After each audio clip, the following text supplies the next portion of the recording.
বুধবার সন্ধ্যায় ঢাকার মিটফোর্ড হাসপাতালের প্রধান গেটে প্রকাশ্যে পাথর দিয়ে ভাঙাড়ি ব্যবসায়ী সোহাগের নির্মম হত্যাকাণ্ডের ভিডিও ছড়িয়ে পড়ার পর রাজনৈতিক উত্তেজনা তীব্র হয়েছে। অভিযোগ উঠেছে, এ হত্যাকাণ্ডে জড়িত অনেকেই বিএনপির অঙ্গ ও সহযোগী সংগঠন যুবদল ছাত্রদলের সাথে সংশ্লিষ্ট।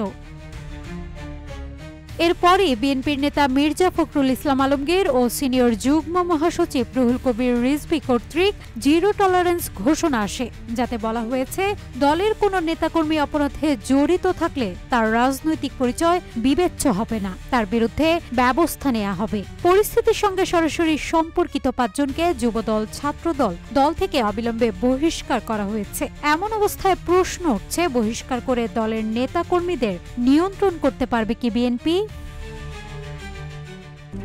RICL TMX, যুগের পর যুগ স্থাপনা থাকে মজবুত।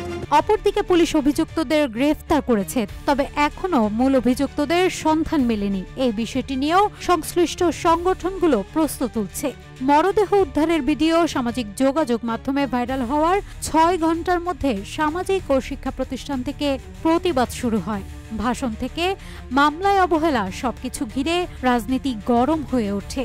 বিএনপি নেতারা জানান, যে কেউ আইন ও শৃঙ্খলা ভঙ্গ করলে তার রাজনৈতিক পরিচয় দলীয় পরিচয় হিসেবে গণ্য হবে না এবং এই হত্যাকাণ্ড প্রকৃতপক্ষে অপরিকল্পিত ও নোংরা রাজনৈতিক প্রচারণা হতে চলেছে। একদিকে এই ঘটনা দলের ভাবমূর্তি ক্ষুণ্ণ করছে, অন্যদিকে দলীয় শৃঙ্খলা সুরক্ষায় বিএনপি সাধারণ নেতাকর্মীদের বিরুদ্ধে অভ্যন্তরীণ পবিত্রতা অভিযান শুরু করেছে। গত আগস্ট থেকে জুনের মধ্যে 4 থেকে 5 হাজার নেতাকর্মীদের বিরুদ্ধে সর্বোচ্চ পর্যায়ে শৃঙ্খলা ভঙ্গের কারণে ব্যবস্থা নেওয়া হয়েছে।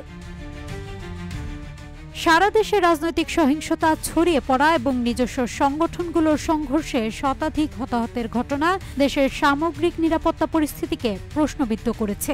ফলে বিএনপি ইতোমধ্যে জানিয়েছে, যদি আইন শৃঙ্খলা বাহিনী কর্তৃক কঠোর পদক্ষেপ নেওয়া না হয় এবং আইনগত পদ্ধতি অনুসরণ করে দুষ্কৃতকারীদের বিচারের আওতায় না আনা হয়, তবে জাতীয় নির্বাচনে দল বৃহত্তর রাজনৈতিক ক্ষতির মুখে পড়তে যাচ্ছে। নাজ হাতুল তোয়া, রূপালী বাংলাদেশ।